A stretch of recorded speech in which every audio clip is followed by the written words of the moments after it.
ꯑꯍꯥꯟꯕꯃꯛꯇꯗ diamond radio channel ꯑꯁꯤꯒꯤ crime reports ꯊꯧꯔꯝ ꯑꯁꯤꯕꯨ ꯇꯥꯕꯤꯔꯤꯕꯁꯤꯡꯕꯨ ꯖꯦꯝꯁ ꯍꯩꯒ꯭ꯔꯨꯖꯝꯅ ꯇꯔꯥꯝꯅ ꯑꯣꯛꯆꯔꯤ ꯉꯁꯤꯁꯨ ꯄꯨꯗꯨꯅ ꯂꯥꯛꯆꯔꯤ 137 ꯁꯨꯕ ꯇꯥꯡꯀꯛ ꯉꯁꯤꯒꯤ ꯇꯥꯡꯀꯛ ꯑꯁꯤꯗꯒꯤ ꯑꯗꯣꯝꯅ ꯀꯔꯤ ꯇꯝꯁꯤꯟꯕꯤꯕ ꯌꯥꯕꯒꯦ ꯀꯔꯤ ꯈꯪꯖꯤꯟꯕꯤꯕ ꯌꯥꯕꯒꯦ ꯈꯪꯖꯤꯟꯕꯤꯌꯨ ꯇꯣꯉꯥꯟ ꯇꯣꯉꯥꯟꯕ ꯄꯨꯂꯤꯁ ꯗꯤꯄꯥꯔꯠꯃꯦꯟꯒꯤ ꯃꯁꯛ ꯃꯃꯤꯡ ꯅꯥꯏꯔꯕ ꯏꯃꯨꯡ ꯃꯅꯨꯡꯁꯤꯡꯗ ꯄꯨꯂꯤꯁ ꯗꯤꯄꯥꯔꯠꯃꯦꯟꯗ ꯊꯕꯛ ꯇꯧꯕ ꯃꯤꯑꯣꯏꯁꯤꯡ ꯑꯃꯨꯛ ꯃꯈꯣꯏꯒꯤ ꯏꯃꯨꯡꯗ ꯊꯕꯛ ꯁꯨꯍꯟꯕ ꯅꯣꯝꯍꯟꯕ ꯀꯌꯥ ꯃꯔꯨꯝ ꯌꯥꯎꯏ ऑफिसर पुनमकी मफम नत्रबसु मफम खरदा मियामना दुमक उनरी तोंगा तोंगान भारत की मफम कयादसु असुमन ममिंग लेरबा लारिक लेसु हेरबा लेंगा के लोइसंगी मकोक थोंग खरगी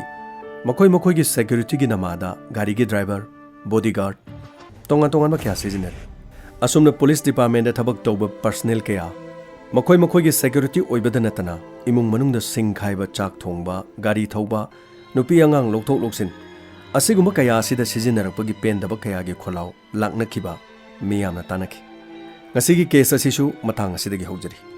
थौदोक असि इंग्लिश सिंग अनि 13 अक्टोबर की तांग 5 दा थोकिबा थौदोक अमा खंगने अजय सिंह कौबा पुलिस डिपार्टमेंट दा कांस्टेबल ओइबा मियो अमा खक लेरम महाक मथौना यामना फबा पुलिस डिपार्टमेंट की थबक असि करिनो अखोइना मिचम प्रजाबु करमना ngakani अखोइना थबक असि तौरगा मिचम प्रजागी मतौ करमना मतेंग पांगनी हाइबना चिंगबा सिगी मतंगदा थवाई यामना याउजबा मथौ मसक यामना खंगबा मियो एमा खंग मसिमंगना महा चही अदुगी ख्वाइदगी फबा पुलिस कांस्टेबल की अवार्ड पिरम असुम फंक्शन अमदा महा पु कोकथोकलम अखोइगी लेरिबा पुलिस डिपार्टमेंट असिगी हंदकी चहीगी ओइना ख्वाइदगी मथौना लेबा मथौ मसक खंगबा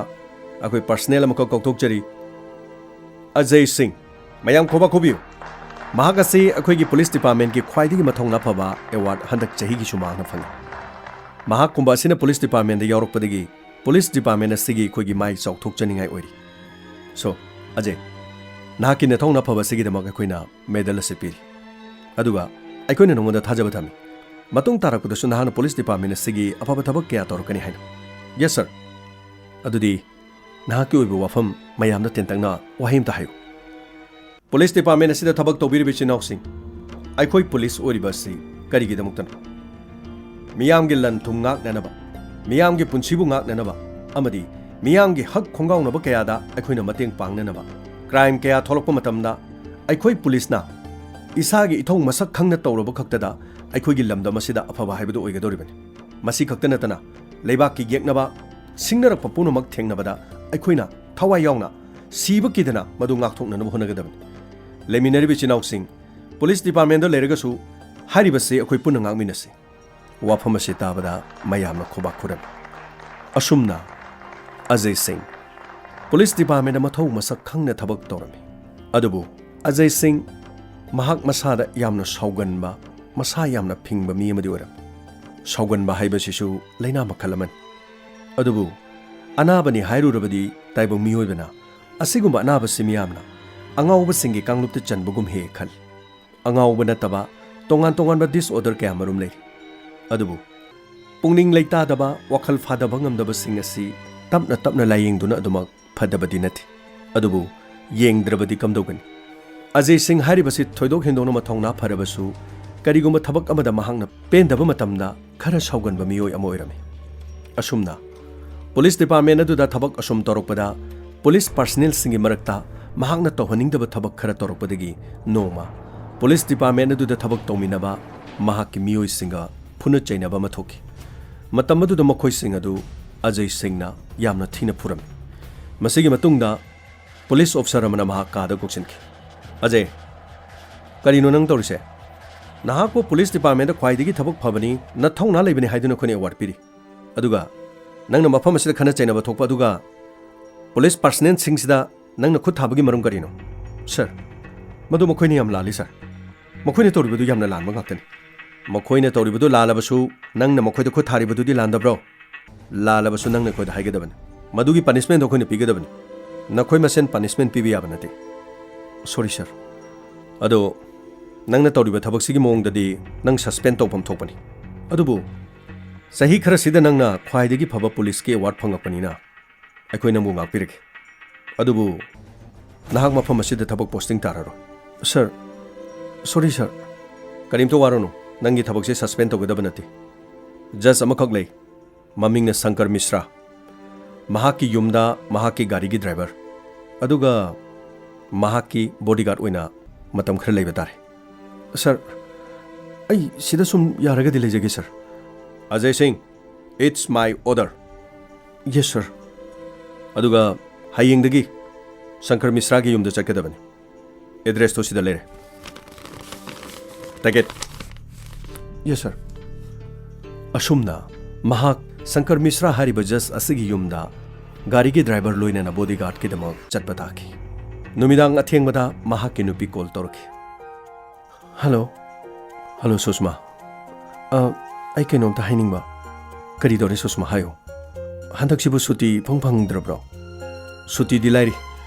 ꯑꯩꯅ ꯍꯧꯖꯤꯛ ꯂꯩꯔꯤꯕ ꯃꯐꯝꯁꯤꯗꯒꯤ ꯑꯇꯣꯞꯄ ꯃꯐꯝ ꯑꯃꯗ ꯍꯌꯦꯡꯗꯒꯤ ꯄꯣꯁꯇꯤꯡ ꯆꯠꯀꯗꯧꯔꯤ꯫ ꯍꯣꯏ, ꯅꯍꯥꯛꯀꯤ ꯊꯕꯛꯇꯣ ꯑꯗꯨꯝ ꯐꯖꯅ ꯑꯣꯏꯅꯕ ꯇꯧꯕꯤꯌꯨ꯫ ꯑꯩꯒꯤꯗꯤ ꯀꯩꯁꯨ ꯈꯜꯂꯨꯅꯨ꯫ ꯊꯕꯛꯇꯣ ꯐꯖꯅ ꯃꯥꯏꯄꯨꯅꯕ ꯇꯧꯕꯤꯌꯨ꯫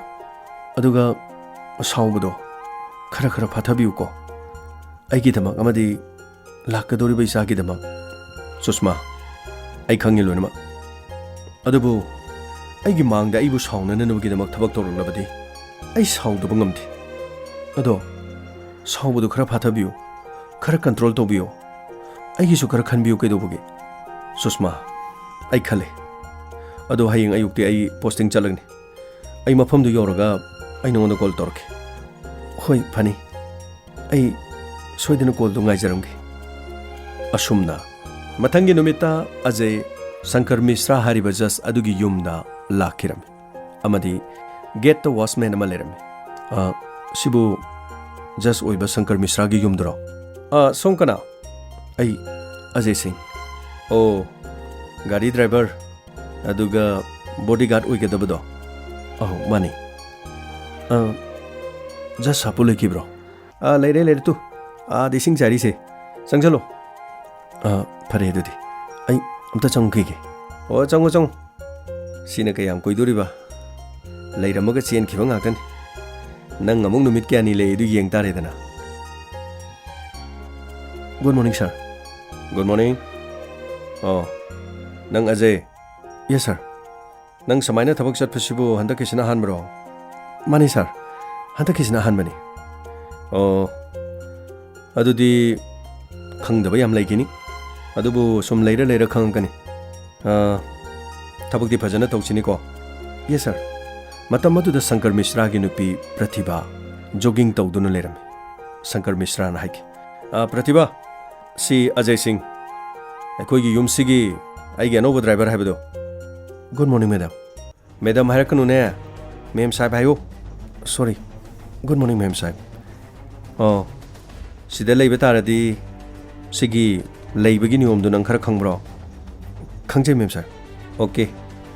ꯑꯁꯨꯝꯅ ꯍꯥꯏꯔꯒ ꯅꯨꯄꯤ ꯑꯗꯨ ꯏꯃꯨꯡꯗ ꯆꯪꯈꯤ ꯑꯃꯗꯤ ꯏꯃꯨꯡꯗꯒꯤ ꯃꯍꯥꯛꯅ ꯂꯥꯎꯔꯛꯈꯤ, ꯃꯄꯥꯟꯗ ꯈꯣꯡꯎꯞ ꯊꯝꯃꯝꯕꯅꯦ, ꯈꯣꯡꯎꯞꯇꯣ ꯏꯃꯨꯡꯗ ꯄꯨꯁꯜꯂꯣ꯫ ꯃꯇꯝ ꯑꯗꯨꯗ ꯃꯍꯥꯛꯅ ꯇꯣꯡꯕ ꯈꯣꯡꯎꯞ ꯑꯗꯨ ꯏꯃꯨꯡꯗ ꯄꯨꯁꯜꯂꯣ ꯍꯥꯏꯕ ꯋꯥꯐꯝ ꯑꯗꯨ ꯇꯥꯕ ꯃꯇꯝꯗ ꯑꯖय ꯁꯤꯡ ꯌꯥꯝꯅ ꯉꯛꯈꯤꯔꯝꯃꯤ꯫ ꯃꯍꯥꯛꯁꯨ ꯄꯨꯂꯤꯁ ꯄꯥꯔꯁꯣꯅꯦꯜ ꯑꯃꯅꯤ, ꯌꯨꯝ ꯑꯗꯨꯒꯤ ꯃꯤꯅꯥꯏꯗꯤ ꯅꯠꯇꯦ꯫ ꯑꯗꯨꯕꯨ ꯃꯤꯒꯤ ꯃꯈꯣꯡꯗ ꯇꯣꯡꯕ ꯈꯣꯡꯎꯞ ꯑꯗꯨꯕꯨ ꯄꯥꯏꯔꯒ ꯏꯃꯨꯡꯗ ꯄꯨꯁꯜꯂꯣ ꯍꯥꯏꯕꯁꯤꯗ ꯃꯍꯥꯛ ꯑꯉꯛꯄ ꯐꯥꯎꯈꯤ꯫ ꯃꯇꯝ ꯑꯗꯨꯗ ꯁꯪꯀꯔ ꯃꯤꯁ꯭ꯔꯥꯅ, ꯀꯔꯤ ꯇꯧꯔꯦ? ꯅꯣꯏ ꯃꯦꯝ ꯁꯥꯍꯦꯕꯅ ꯈꯣꯡꯎꯞꯁꯤ ꯄꯨꯔꯛꯑꯣ ꯍꯥꯏꯔꯤꯁꯤ ꯇꯥꯗ꯭ꯔꯣ? ꯆꯠꯂꯣ ꯃꯅꯨꯡꯗ ꯄꯨꯁꯜꯂꯨꯅꯦ꯫ ꯐꯅꯤ ꯁꯔ꯫ ꯃꯇꯝ ꯑꯗꯨꯗ ꯈꯣꯡꯎꯞ ꯑꯗꯨ ꯃꯍꯥꯛ ꯄꯥꯏꯕ ꯉꯝꯈꯤꯗꯦ꯫ ꯃꯈꯨꯠ ꯑꯗꯨ ꯊꯛ ꯊꯛ ꯊꯛ ꯊꯛ ꯅꯤꯛꯈꯤꯔꯝꯃꯤ ꯑꯃꯗꯤ ꯃꯁꯥꯗ ꯁꯥꯎꯅꯤꯡꯕ ꯐꯥꯎꯈꯤ꯫ ꯃꯍꯥꯛꯅ ꯃꯐꯝ ꯑꯁꯤꯗ ꯂꯥꯛꯂꯤꯕꯁꯤ ꯀꯔꯤꯒꯤꯗꯃꯛꯇꯅꯣ? ꯑꯗꯨꯕꯨ ꯏꯃꯨꯡ ꯑꯗꯨꯗ ꯂꯥꯛꯄ ꯃꯇꯝꯗ ꯑꯣꯏꯔꯤꯕ ꯃꯑꯣꯡ ꯃꯇꯧ ꯑꯗꯨꯗ ꯉꯛꯆꯥꯟꯅꯕ ꯐꯥꯎꯈꯤ꯫ ꯈꯣꯡꯎꯞ ꯑꯗꯨ ꯄꯥꯏꯅꯤꯡꯗ ꯃꯈꯨꯠꯅ ꯈꯣꯡꯎꯞ ꯄꯥꯏꯈꯤ ꯑꯃꯗꯤ ꯏꯃꯨꯡꯗ ꯄꯨꯁꯤꯜꯂꯛꯈꯤ꯫ ꯀꯩꯒꯤꯅꯣ ꯅꯪꯅ ꯈꯣꯡꯎꯞꯇꯨ ꯏꯃꯨꯡꯗ ꯄꯨꯁꯜꯂꯛꯏꯗꯤ? ꯈꯣꯡꯎꯞꯁꯤ ꯀꯗꯥꯏꯗ ꯊꯝꯃꯦ ꯁꯤ ꯅꯪ ꯈꯪꯗ꯭ꯔꯣ? ꯊꯣꯡꯖꯤꯟꯗ ꯈꯣꯡꯎꯞ ꯊꯝꯐꯝ ꯂꯩꯔꯤꯗꯨ ꯎꯕ꯭ꯔꯥ? ꯑꯗ ꯊꯝꯃꯨ꯫ ꯁꯣꯔꯤ ꯃꯦꯝ ꯁꯥꯍꯦꯕ꯫ ꯍꯣ, ꯑꯗ ꯊꯝꯃꯣ, ꯑꯗ ꯊꯝꯃꯣ꯫ ꯃꯇꯨꯡꯗꯅꯦ ꯈꯪꯉꯨ, ꯈꯣꯡꯎꯞ ꯍꯥꯏꯕꯗꯨ ꯏꯃꯨꯡꯗ ꯄꯨꯁꯟꯒꯗꯧ ꯅꯠꯇꯦ, ꯑꯗꯨ ꯊꯝꯒꯗꯕꯅꯤ꯫ ꯑꯗꯨ ꯁꯤꯗ ꯂꯥꯎ꯫ ꯍꯥꯏꯕꯤꯌꯨ ꯃꯦꯝ ꯁꯥꯍꯦꯕ꯫ ꯁꯤꯗ ꯂꯤꯁ ꯑꯃ ꯂꯩꯔꯦ꯫ ꯁꯤꯒꯤ ꯂꯤꯁꯁꯤ ꯎꯔꯕ꯭ꯔꯥ? ꯀꯩꯊꯦꯜꯗ ꯆꯠꯂꯣ, ꯑꯗꯨꯒ ꯁꯤꯗ ꯏꯔꯤꯕ ꯄꯣꯠꯀꯤ ꯂꯤꯁꯁꯦ ꯆꯥꯛꯈꯨꯝꯒꯤ ꯁꯤꯖꯤꯟꯅꯅꯕꯅꯤ, ꯂꯣꯏꯅ ꯑꯃꯠꯇ ꯆꯤꯊꯗꯅ ꯂꯩꯔꯛꯀꯗꯕꯅꯤ꯫ ꯋꯥꯐꯝ ꯑꯗꯨ ꯇꯥꯕ ꯃꯇꯝꯗ ꯑꯖय ꯁꯤꯡ ꯌꯥꯝꯅ ꯉꯛꯈꯤ꯫ ꯏꯃꯨꯡ ꯑꯗꯨꯒꯤ ꯒꯥꯔꯤꯒꯤ ꯗ꯭ꯔꯥꯏꯚꯔ ꯂꯣꯏꯅꯅ ꯖꯁ ꯑꯗꯨꯒꯤ ꯕꯣꯗꯤꯒꯥꯔꯗ, ꯑꯗꯨꯕꯨ ꯏꯃꯨꯡ ꯑꯗꯨꯗ ꯂꯥꯛꯄ ꯃꯇꯝꯗ ꯁꯤꯔꯛꯂꯤꯕ ꯄꯥꯎꯈꯣꯜꯁꯤꯡ, ꯍꯥꯏꯔꯛꯂꯤꯕ ꯋꯥꯐꯝꯁꯤꯡ ꯑꯗꯨꯗ ꯃꯍꯥꯛ ꯑꯉꯛꯄ ꯐꯥꯎꯈꯤꯔꯝꯃꯤ꯫ ꯃꯦꯝ ꯁꯥꯍꯦꯕ, ꯁꯤꯕꯨ ꯑꯩꯅ ꯍꯣꯏꯅꯦ ꯅꯪꯅ ꯂꯩꯗꯗꯤ ꯀꯅꯥ ꯂꯩꯗꯣꯏꯅꯣ 이몽 ꯑꯁꯤꯗ ꯂꯩꯔꯝꯕꯁꯤꯡꯗꯣ ꯁꯨꯃꯥꯏꯅ ꯂꯣꯏ ꯇꯧꯕ ꯉꯥꯛꯇꯅꯤ ꯅꯪ ꯍꯥꯟꯅ ꯁꯨꯃꯥꯏꯅ ꯃꯤꯒꯤ ꯏꯃꯨꯡꯗ ꯊꯕꯛ ꯆꯠꯇ꯭ꯔꯤꯕꯣ ꯃꯦꯝ ꯁꯥꯍꯦꯕ ꯁꯤꯅ ꯑꯍꯥꯟꯕꯅꯤ ꯑꯣ ꯂꯣꯏ ꯈꯪꯉꯛꯀꯅꯤ ꯑꯩꯅ ꯍꯥꯏꯔꯤꯁꯤꯅꯤꯀꯣ ꯄꯨꯡ ꯑꯃꯒꯤ ꯃꯇꯝ ꯈꯛꯇꯅꯤ ꯅꯪꯅ ꯀꯩꯊꯦꯜ ꯆꯠꯇꯣꯏꯁꯦ ꯌꯥꯝ ꯀꯨꯏꯅ ꯂꯩꯊꯣꯔꯛꯀꯅꯨ ꯌꯥꯝ ꯊꯨꯅꯅꯦ ꯄꯣꯠꯁꯤꯡꯗꯣ ꯂꯩꯔꯒ ꯌꯥꯝ ꯊꯨꯅ ꯃꯐꯝꯁꯤꯗ ꯂꯥꯛꯀꯗꯕꯅꯤ ꯃꯇꯝ ꯑꯗꯨꯗ ꯑꯖय ꯁꯤꯡ ꯑꯗꯨꯛꯀꯤ ꯃꯇꯤꯛ ꯍꯩꯅꯔꯝꯗꯦ ꯑꯗꯨꯕꯨ ꯃꯍꯥꯛ ꯇꯉꯥꯏ ꯐꯗꯅ ꯀꯩꯊꯦꯜꯗ ꯄꯣꯠ ꯂꯩꯕ ꯆꯠꯈꯤ ꯀꯩꯊꯦꯜꯗꯒꯤ ꯃꯍꯥꯛ ꯄꯣꯠ ꯆꯩ ꯃꯌꯥꯝ ꯑꯗꯨ ꯂꯩꯔꯒ ꯑꯆꯧꯕ ꯈꯥꯎ ꯑꯃꯗ ꯌꯥꯟꯗꯨꯅ ꯆꯪꯂꯛꯈꯤ ꯑꯃꯗꯤ ꯄ꯭ꯔꯇꯤꯚꯥꯅ ꯍꯥꯏꯔꯛꯈꯤ ꯑꯩꯅ ꯅꯉꯣꯟꯗ ꯄꯨꯡ ꯑꯃꯈꯛꯇ ꯍꯥꯏꯈꯤꯕ ꯅꯠꯇ꯭ꯔꯣ ꯀꯔꯤꯒꯤꯅꯣ ꯅꯪꯅ ꯄꯨꯡ ꯑꯃ ꯃꯈꯥꯏ ꯍꯦꯟꯅ ꯆꯪꯉꯒ ꯄꯣꯠ ꯂꯩꯔꯤꯁꯤꯕꯣ ꯃꯦꯝ ꯁꯥꯍꯦꯕ ꯗꯨꯀꯥꯟꯗꯣ ꯃꯤ ꯌꯥꯝ ꯆꯤꯜꯂꯝꯃꯤ ꯃꯤ ꯀ꯭ꯌꯨ ꯂꯦꯞꯅꯕꯗꯨꯗ ꯄꯣꯠ ꯆꯩ ꯂꯩꯕꯁꯤꯗ ꯃꯇꯝ ꯈꯔ ꯆꯪꯈꯤꯕꯅꯤ ꯖꯁꯀꯤ ꯏꯃꯨꯡꯒꯤꯅꯤ ꯍꯥꯏꯌꯣ ꯅꯪꯅ ꯑꯗꯨ ꯍꯥꯏꯔꯝꯃꯣꯏꯅꯦ ꯍꯣꯏ ꯑꯩ ꯍꯥꯏꯖꯍꯧꯗ꯭ꯔꯦ ꯃꯇꯨꯡꯗꯗꯤ ꯖꯁꯀꯤ ꯏꯃꯨꯡꯒꯤꯅꯤ ꯅꯪꯅ ꯍꯥꯏꯒꯗꯕ ꯑꯗꯨ ꯑꯣꯏꯔꯗꯤ ꯗꯨꯀꯥꯟꯗꯥꯔꯗꯨꯅ ꯄꯣꯠꯇꯣ ꯌꯥꯝ ꯊꯨꯅ ꯄꯤꯔꯛꯀꯅꯤ ꯃꯌꯥꯝ ꯀ꯭ꯌꯨꯗꯣ ꯐꯅꯌꯥꯝꯅ ꯂꯩꯒꯦ ꯂꯩꯁꯅꯨ ꯑꯩꯈꯣꯏꯒꯤꯅꯤ ꯍꯥꯏꯔꯗꯤ ꯐꯠꯄꯤꯔꯛꯑꯗꯧ ꯃꯁꯤ ꯌꯥꯝ ꯄꯪꯉꯤꯅꯤ ꯃꯁꯦ ꯈꯪꯖꯜꯂꯨꯅꯦ ꯐꯅꯤ ꯃꯦꯝ ꯁꯥꯍꯦꯕ ꯑꯗꯨꯒ ꯑꯌꯨꯛꯇꯣ ꯉꯟꯅ ꯍꯧꯒꯠꯂꯒꯅꯦ ꯒꯥꯔꯤꯗ ꯐꯝꯃꯒ ꯂꯩꯌꯨ ꯅꯈꯣꯏꯒꯤ ꯖꯁ ꯁꯥꯍꯦꯕꯅ ꯆꯠꯄ ꯃꯇꯝꯗ ꯅꯪꯕꯨ ꯉꯥꯏꯒꯗꯕ ꯅꯠꯇꯦ ꯅꯪꯅ ꯂꯣꯏꯁꯜꯂꯒ ꯒꯥꯔꯤ ꯃꯅꯨꯡꯗ ꯐꯝꯃꯒ ꯂꯩꯒꯗꯕ ꯑꯗꯨꯒꯅꯦ ꯌꯥꯝꯅ ꯁꯥꯏ ꯀꯥꯏꯅ ꯅꯪꯅ ꯑꯦꯁꯤꯒ ꯊꯥꯗꯣꯛꯇꯨꯅ ꯒꯥꯔꯤ ꯃꯅꯨꯡꯗ ꯐꯝꯕ ꯌꯥꯔꯣꯏ ꯑꯦꯁꯤ ꯀꯔꯝ ꯀꯥꯟ ꯊꯥꯅꯤ ꯈꯪꯕ꯭ꯔꯥ ꯅꯣꯏꯒꯤ ꯖꯁ ꯁꯥꯍꯦꯕꯅ ꯃꯅꯨꯡꯗ ꯐꯝꯃꯀꯥꯟꯗ ꯑꯦꯁꯤ ꯊꯥꯒꯗꯕ ꯃꯍꯥꯛꯅ ꯀꯨꯝꯊꯈꯤꯕꯒ ꯑꯦꯁꯤ ꯃꯨꯊꯠꯀꯗꯕ ꯑꯗꯨꯒ ꯒꯥꯔꯤꯗꯨꯒꯤ ꯃꯅꯨꯡꯗ ꯅꯪꯅ ꯉꯥꯏꯒꯗꯕ ꯁꯤ ꯈꯪꯉꯦꯀꯣ ꯐꯅꯤ ꯃꯦꯝ ꯁꯥꯍꯦꯕ ꯆꯂꯣ ꯆꯂꯣ ꯑꯁꯨꯝꯅ ꯑꯖय ꯃꯍꯥꯛꯀꯤ ꯀꯥꯗ ꯆꯠꯈꯤꯔꯝꯃꯤ ꯌꯥꯆꯪꯂꯛꯄ ꯃꯇꯝꯗ ꯃꯍꯥꯛꯀꯤ ꯐꯣꯟ ꯂꯧꯊꯣꯛꯇꯨꯅ ꯃꯍꯥꯛꯀꯤ ꯅꯨꯄꯤꯗ ꯐꯣꯟ ꯇꯧꯈꯤ ꯍꯜꯂꯣ ꯁꯨꯁꯃꯥ ꯃꯐꯝꯗꯨ ꯌꯧꯕꯤꯔꯕ꯭ꯔꯣ ꯀꯃꯥꯏꯅ ꯇꯧꯒꯦ ꯃꯣꯏꯗꯨꯒꯤ ꯃꯐꯝꯗꯨꯕꯨ ꯂꯩꯕ ꯅꯨꯡꯉꯥꯏꯕ꯭ꯔꯣ ꯌꯥꯝ ꯅꯨꯡꯉꯥꯏ ꯉꯁꯤ ꯈꯛꯇ ꯂꯥꯛꯄꯅꯤ ꯍꯥꯟꯅ ꯊꯦꯡꯅꯗꯕ ꯃꯑꯣꯡ ꯃꯌꯥꯝ ꯑꯃ ꯊꯦꯡꯅꯔꯦ ꯑꯗꯨꯕꯨ ꯁꯤꯁꯨ ꯊꯕꯛꯅꯤ ꯑꯗꯨ ꯅꯪ ꯅꯁꯥꯗꯨ ꯈꯣꯟꯖꯦꯜꯗꯨ ꯀꯩꯅꯣꯝꯃ ꯇꯧꯏ ꯅꯪ ꯏꯁꯣꯟ ꯁꯣꯟꯊꯕꯒꯨꯝ ꯇꯧꯏ ꯅꯁꯥ ꯅꯨꯡꯉꯥꯏꯇꯕ꯭ꯔꯣ ꯑꯩ ꯀꯩꯁꯨ ꯇꯧꯗꯤꯌꯦ ꯑꯩꯒꯤꯗꯤ ꯀꯔꯤꯁꯨ ꯈꯜꯂꯨꯅꯨ ꯊꯕꯛꯇꯣ ꯐꯖꯅ ꯇꯧꯕꯤꯌꯨ ꯑꯗꯨꯒ ꯑꯩꯅ ꯍꯥꯏꯖꯒꯗꯕꯗꯤ ꯁꯥꯎꯕꯗꯣ ꯈꯤꯇꯪ ꯐꯊꯕꯤꯌꯨꯀꯣ ꯁꯨꯁꯃꯥ ꯑꯩ ꯂꯣꯏꯅ ꯈꯪꯉꯤ ꯑꯩꯅ ꯁꯥꯎꯒꯦ ꯍꯥꯏꯅ ꯇꯧꯔꯛꯄ ꯃꯇꯝꯗ ꯅꯪꯅ ꯍꯥꯏꯈꯤꯕ ꯋꯥꯍꯩꯁꯤꯡꯅ ꯑꯩꯒꯤ ꯅꯥꯀꯣꯡꯗ ꯇꯠꯇꯅ ꯌꯥꯏ ꯑꯩ ꯁꯥꯎꯗꯦ ꯑꯩ ꯈꯥꯡꯂꯤ ꯑꯗꯨꯒ ꯈꯥꯡꯕ ꯉꯝꯂꯤꯕ ꯃꯈꯩ ꯈꯥꯡꯈꯤꯒꯅꯤ ꯃꯇꯝ ꯑꯗꯨꯗ ꯃꯍꯥꯛꯀꯤ ꯐꯣꯟꯗ ꯀꯣꯜ ꯑꯃ ꯂꯥꯛꯈꯤ ꯁꯨꯁꯃꯥ ꯑꯩꯒꯤ ꯐꯣꯟꯁꯤꯗ ꯃꯦꯝ ꯁꯥꯍꯦꯕꯀꯤ ꯐꯣꯟ ꯂꯥꯛꯑꯦ ꯑꯝꯇ ꯄꯥꯏꯒꯦ ꯑꯩ ꯅꯉꯣꯟꯗ ꯀꯣꯟꯅ ꯇꯧꯔꯛꯀꯦꯀꯣ ꯑꯁꯨꯝꯅ ꯐꯣꯟ ꯊꯝꯈꯤꯔꯝꯃꯤ ꯑꯃꯗꯤ ꯄ꯭ꯔꯇꯤꯚꯥꯅ ꯍꯥꯏꯔꯛꯈꯤ ꯑꯖय ꯀꯔꯤꯒꯤꯅꯣ ꯅꯪꯅ ꯐꯣꯟꯗꯨ ꯔꯤꯡ ꯆꯠꯂꯒ ꯀꯨꯏꯅ ꯄꯥꯏꯗ꯭ꯔꯤꯗꯨꯕꯣ ꯀꯅꯥꯒ ꯋꯥꯔꯤ ꯁꯥꯟꯅ ꯂꯩꯅꯣ ꯃꯦꯝ ꯁꯥꯍꯦꯕ ꯑꯩ ꯌꯨꯝꯗꯒꯤ ꯅꯨꯄꯤꯒ ꯋꯥꯔꯤ ꯁꯥꯟꯅꯕꯅꯤ ꯅꯨꯄꯤꯒ ꯋꯥꯔꯤ ꯁꯥꯟꯅꯕꯅꯤ ꯀꯥꯏꯅ ꯉꯁꯤ ꯅꯣꯡꯈꯛ ꯂꯥꯛꯇ ꯉꯥꯏꯔꯤ ꯋꯥꯔꯤ ꯍꯥꯟꯅ ꯍꯧꯔꯤꯕꯅꯤꯅꯦ ꯃꯦꯝ ꯁꯥꯍꯦꯕ ꯑꯩ ꯃꯐꯝꯁꯤ ꯌꯧꯔꯦꯅ ꯇꯥꯛꯆꯕꯅꯤ ꯌꯥꯔꯦ ꯌꯥꯔꯦ ꯍꯌꯦꯡ ꯑꯌꯨꯛꯇ ꯇꯨꯝꯗꯅ ꯑꯃꯨꯛ ꯂꯩꯊꯣꯛꯀꯅꯤ ꯉꯟꯅ ꯍꯧꯒꯠꯂꯒ ꯒꯥꯔꯤꯒꯤ ꯃꯅꯥꯛꯇ ꯂꯦꯞꯄꯒ ꯂꯩꯒꯗꯕꯅꯤ ꯅꯪ ꯈꯪꯉꯦꯀꯣ ꯐꯅꯤ ꯃꯦꯝ ꯁꯥꯍꯦꯕ ꯑꯁꯨꯝꯅ ꯃꯊꯪꯒꯤ ꯅꯨꯃꯤꯠꯇ ꯁꯪꯀꯔ ꯃꯤꯁ꯭ꯔꯥ ꯌꯨꯝꯗꯒꯤ ꯊꯣꯔꯛꯈꯤ ꯑꯃꯗꯤ ꯑꯖय ꯄꯨꯂꯤꯁꯀꯤ ꯌꯨꯅꯤꯐꯣꯔꯝꯗ ꯃꯁꯥꯗ ꯅꯣꯡꯃꯩ ꯃꯆꯥ ꯑꯃ ꯌꯦꯞꯂꯒ ꯒꯥꯔꯤ ꯑꯗꯨꯒꯤ ꯃꯅꯥꯛꯇ ꯂꯦꯞꯇꯨꯅ ꯂꯩꯈꯤ ꯅꯪꯗꯤ ꯁꯤ ꯒꯥꯔꯤꯁꯦ ꯆꯥꯝꯊꯣꯛꯇ꯭ꯔꯣ ꯁꯔ ꯑꯩ ꯋꯥꯁꯃꯦꯟꯗ ꯍꯪꯖꯔꯕꯅꯤ ꯒꯥꯔꯤ ꯆꯥꯝꯅꯕ ꯃꯤꯁꯨ ꯂꯩ ꯍꯥꯏ ꯑꯗꯨ ꯃꯥ ꯉꯁꯤꯗꯤ ꯂꯥꯛꯇ꯭ꯔ ꯃꯥꯜꯂꯦ ꯑꯩꯅ ꯅꯉꯣꯟꯗ ꯒꯥꯔꯤ ꯆꯥꯝꯕ꯭ꯔꯥ ꯆꯥꯝꯗꯕ꯭ꯔꯥ ꯍꯪꯕ ꯅꯠꯇ꯭ꯔꯣ ꯅꯪꯅ ꯑꯣꯟꯈꯠꯂ ꯈꯨꯝꯃꯤꯗꯨ ꯀꯩꯒꯤꯅꯣ ꯒꯥꯔꯤ ꯆꯥꯝꯕ꯭ꯔꯥ ꯆꯥꯝꯗꯕ꯭ꯔꯣ ꯁꯝ ꯒꯥꯔꯤꯗꯤ ꯆꯥꯝꯗꯦ ꯑꯗꯨꯗꯤ ꯅꯪ ꯆꯥꯝ ꯌꯥꯗ꯭ꯔꯣ ꯁꯨꯛ ꯃꯣꯠꯈ꯭ꯔꯕ ꯒꯥꯔꯤꯁꯤꯗ ꯑꯩ ꯀꯃꯥꯏꯅ ꯇꯣꯡꯉ ꯆꯠꯇꯣꯏꯅꯣ ꯑꯩꯁꯦ ꯖꯁꯅꯦ ꯖꯁ ꯅꯪ ꯑꯩꯅ ꯇꯧꯔꯤꯕ ꯊꯕꯛ ꯑꯩꯒꯤ ꯄ꯭ꯔꯣꯐꯦꯁꯟꯁꯦ ꯅꯪ ꯈꯪꯗ꯭ꯔꯣ ꯌꯥꯝ ꯊꯨꯅ ꯆꯥꯝꯃꯨ ꯒꯥꯔꯤ ꯌꯥꯝ ꯊꯨꯅ ꯆꯥꯝꯃꯣ ꯐꯅꯤ ꯁꯝ ꯑꯁꯨꯝꯅ ꯄꯨꯂꯤꯁꯀꯤ ꯌꯨꯅꯤꯐꯣꯔꯝꯗꯨ ꯁꯦꯠꯂꯕ ꯃꯁꯥꯗ ꯅꯣꯡꯃꯩ ꯃꯆꯥ ꯑꯃ ꯌꯦꯞꯂꯕ ꯑꯖय ꯁꯤꯡ ꯏꯁꯤꯡ ꯂꯧꯔꯨꯗꯨꯅ ꯒꯥꯔꯤ ꯑꯗꯨ ꯆꯥꯝꯂꯝꯃꯤ ꯃꯁꯤꯒꯤ ꯃꯇꯨꯡꯗ ꯁꯪꯀꯔ ꯃꯤꯁ꯭ꯔꯥ ꯍꯥꯏꯔꯤꯕ ꯖꯁ ꯑꯁꯤ ꯄꯨꯗꯨꯅ ꯆꯠꯂꯝꯃꯤ ꯂꯝꯕꯤꯗ ꯑꯁꯨꯝ ꯒꯥꯔꯤ ꯊꯧꯕ ꯃꯇꯝꯗ ꯃꯍꯥꯛꯀꯤ ꯃꯁꯥꯗ ꯏꯃꯨꯡ ꯑꯗꯨꯗ ꯇꯧꯔꯤꯕ ꯃꯑꯣꯡ ꯃꯇꯧ ꯑꯗꯨ ꯑꯗꯨꯛꯀꯤ ꯃꯇꯤꯛ ꯃꯍꯥꯛ ꯍꯩꯅꯔꯝꯗꯦ ꯑꯁꯨꯝꯅ ꯒꯥꯔꯤ ꯊꯧꯗꯨꯅ ꯆꯠꯂꯤꯉꯩꯒꯤ ꯃꯇꯝꯗ ꯃꯍꯥꯛꯀꯤ ꯐꯣꯟꯗ ꯃꯍꯥꯛꯀꯤ ꯅꯨꯄꯤ ꯁꯨꯁꯃꯥꯒꯤ ꯀꯣꯜ ꯂꯥꯛꯈꯤꯔꯝꯃꯤ ꯑꯗꯨꯕꯨ ꯃꯍꯥꯛ ꯐꯣꯟ ꯑꯗꯨ ꯄꯥꯏꯈꯤꯔꯝꯗꯦ ꯃꯁꯤꯒꯤ ꯃꯇꯨꯡꯗ ꯑꯃꯨꯛ ꯍꯟꯅ ꯐꯣꯟ ꯈꯤꯡꯖꯤꯜꯂꯛꯈꯤ ꯃꯇꯝ ꯑꯗꯨꯗ ꯁꯪꯀꯔ ꯃꯤꯁ꯭ꯔꯥꯅ ꯍꯥꯏꯔꯛꯈꯤ ꯀꯔꯤꯅꯣ ꯅꯪꯒꯤ ꯐꯣꯟꯗꯣ ꯄꯪꯈꯤꯡꯗ ꯈꯤꯡꯉꯤꯗꯨꯕꯣ ꯒꯥꯔꯤ ꯊꯧꯔꯤꯉꯩꯁꯤꯗ ꯐꯣꯟ ꯄꯪꯇꯧ ꯇꯧꯔꯤꯗꯨ ꯀꯅꯥꯅꯣꯕ ꯒꯥꯔꯤ ꯊꯧꯔꯤꯉꯩꯗ ꯐꯣꯟꯗꯣ ꯄꯪꯇꯧ ꯇꯧꯁꯜꯂꯗꯤ ꯅꯪ ꯀꯃꯥꯏꯅ ꯒꯥꯔꯤ ꯊꯧꯗꯣꯔꯤ ꯐꯣꯟꯗꯣ ꯃꯨꯊꯠꯂꯨ ꯐꯣꯟꯗꯣ ꯁꯥꯏꯂꯦꯟꯗ ꯊꯝꯒꯦꯔꯥ ꯃꯨꯊꯠꯀꯦꯔꯥ ꯊꯝꯃꯨ ꯐꯅꯤ ꯁꯥꯔ ꯑꯁꯨꯝꯅ ꯃꯍꯥꯛ ꯃꯣꯕꯥꯏꯜ ꯐꯣꯟ ꯑꯗꯨ ꯃꯨꯊꯠꯈꯤꯔꯝꯃꯤ ꯃꯁꯤꯒꯤ ꯃꯇꯨꯡꯗ ꯁꯪꯀꯔ ꯃꯤꯁ꯭ꯔꯥꯒꯤ ꯑꯣꯐꯤꯁ ꯌꯧꯈꯤ Ajay Singh garidagi paraprap thoroktuna Shankar Mishra gi thong adu mo hangtoklaga mahak po kumhalam amadi thong lonsilam nang yumda chalo yumda icha nupi duga aikhoi gi nupi ge thaba ma chakane habani makhoi ni du thiluro makhoi ni gi thabak tu loiraga horen sidai da pung ahum chap chana sigi office asigi mamang da gari khamgadaban yan tabra phanisa asumna nongma khaktang thabak tawba hobada angak pakayana mahakki masada phauram masigi matungda Shankar Mishra gi mahakki nupi Pratibha gi manakta amok lakhiram asumna mahakki nupi amadi macha nupi du kaithelda amok thilam makhoi gi pochai leiba loiraba matungda gari da ngaiba yaba ngairaba matung makhoi bo amuk puraklaga yumda thamlamlaba matungda Shankar Mishra hariba just adugi office mamangda amuk leptuna leki masigi matungda mahak just adu puraga yumda halaki amadi numidangda Pratibhana Ajay da haraki Ajay sidalo yes ma'am sir haying sing antana koi pung taruk da thaba masakadable adu pung taruk ta adringe da pung manga makhai da hogalaga gari sigi manakta nang lepaga legadaban ma'am sir aigi duty di ayuki pung mapan dagini nangi duty gi wado koi khangdini akhoi na harise nang phajana ilo adu natragadi nang apabora phani ma'am sir masigi matungda ayuk angan banda mahak hogatki amadi gari chamthoktuna gari adugi manakta police ki phijon setuna masada nongmai macha ama yeblaga mama macha ngairam mahakna tawriba mong mataw aduda wasman aduna o Ajay Singh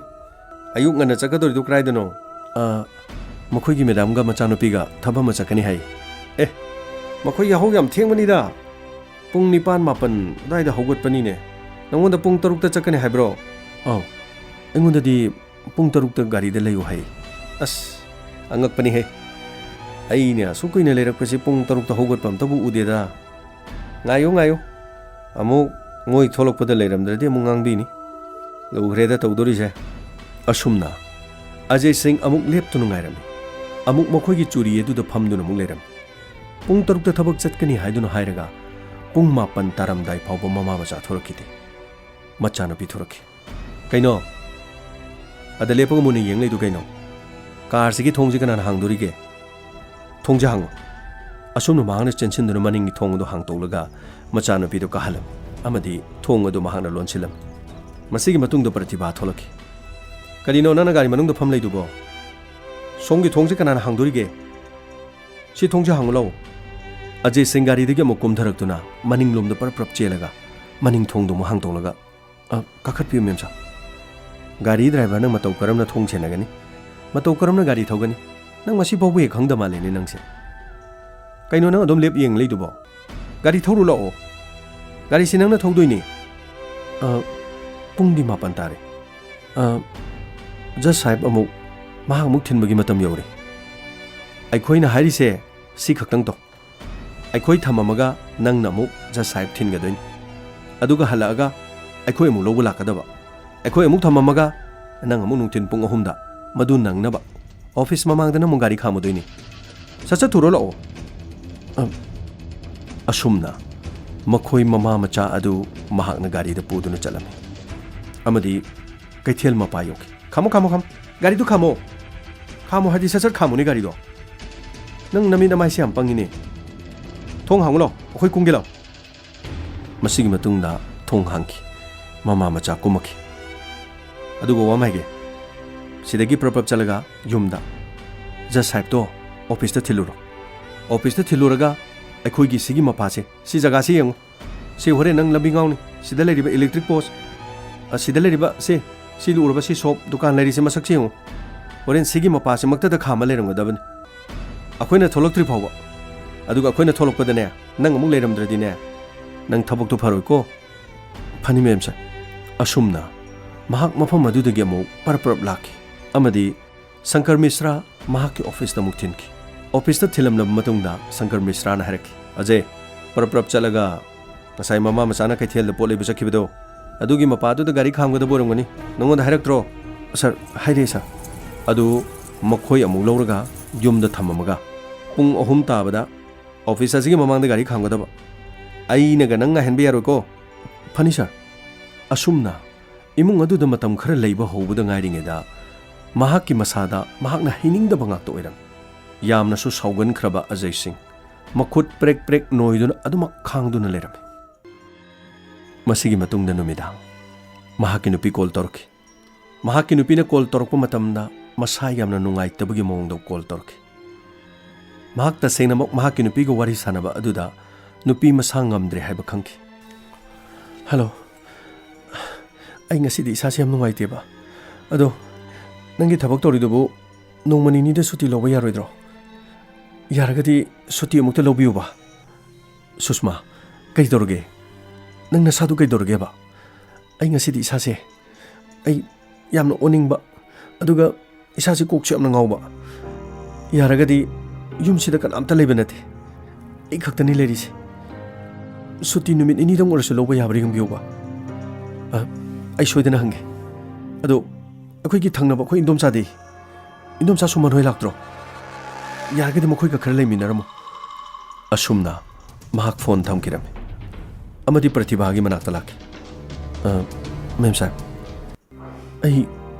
ꯀꯩꯅꯣꯝꯇ ꯍꯥꯏꯖꯒꯦꯕ꯫ ꯁꯨꯇꯤꯒꯤꯔꯣ? ꯂꯥꯛꯇ ꯉꯥꯏꯔꯤ, ꯁꯨꯇꯤ ꯂꯧꯕ ꯌꯥꯔꯣꯏ꯫ ꯑꯩꯈꯣꯏ ꯁꯤꯗ ꯂꯩꯕꯗꯤ ꯁꯨꯇꯤ ꯐꯪꯗꯦ꯫ ꯅꯪꯅ ꯁꯨꯇꯤ ꯆꯠꯊꯣꯛꯈ꯭ꯔꯒ ꯑꯩꯈꯣꯏ ꯒꯥꯔꯤ ꯀꯅꯥ ꯊꯧꯗꯣꯏꯅꯣ? ꯑꯩꯈꯣꯏꯒꯤ ꯑꯁꯨꯛ ꯌꯥꯝꯕ ꯊꯕꯛ ꯏꯪꯈꯥꯡ ꯅꯪꯅ ꯇꯧꯔꯤ ꯃꯌꯥꯝꯁꯦ ꯀꯅꯥ ꯇꯧꯍꯧꯗꯣꯏꯅꯣ? ꯁꯤꯗ ꯃꯤ ꯑꯃ ꯅꯦꯛꯑ ꯊꯝꯕ ꯌꯥꯕ ꯅꯠꯇꯦ꯫ ꯅꯪꯁꯦ ꯁꯔꯀꯥꯔꯅ ꯊꯥꯔꯛꯏꯅꯤ ꯑꯩꯈꯣꯏꯒꯤꯗꯃꯛ, ꯑꯩꯈꯣꯏꯒꯤ ꯃꯇꯦꯡ ꯄꯥꯡꯅꯅꯕ, ꯑꯩꯈꯣꯏ ꯒꯥꯔꯤ ꯊꯧꯅꯕ, ꯑꯩꯈꯣꯏ ꯌꯨꯝꯁꯤꯒꯤ ꯃꯇꯦꯡ ꯄꯥꯡꯅꯕ꯫ ꯃꯦꯝ ꯁꯥꯍꯦꯕ, ꯑꯩ ꯂꯣꯏꯅ ꯈꯪꯖꯩ꯫ ꯑꯗꯣ ꯑꯩ ꯅꯨꯄꯤꯗꯣ ꯃꯁꯥ ꯌꯥꯝ ꯉꯝꯗꯕ꯫ ꯅꯪꯒꯤ ꯅꯨꯄꯤꯅ ꯌꯨꯝꯗ ꯂꯩꯔꯒ ꯅꯪꯅ ꯁꯤꯗꯒꯤ ꯌꯦꯡꯉꯤꯔꯣ? ꯅꯪꯅ ꯁꯤꯗꯒꯤ ꯌꯦꯡꯉ ꯈꯪꯉꯤꯔꯕ? ꯅꯪꯗꯤ ꯗꯣꯛꯇꯔ ꯇꯥꯔꯦꯅꯦ꯫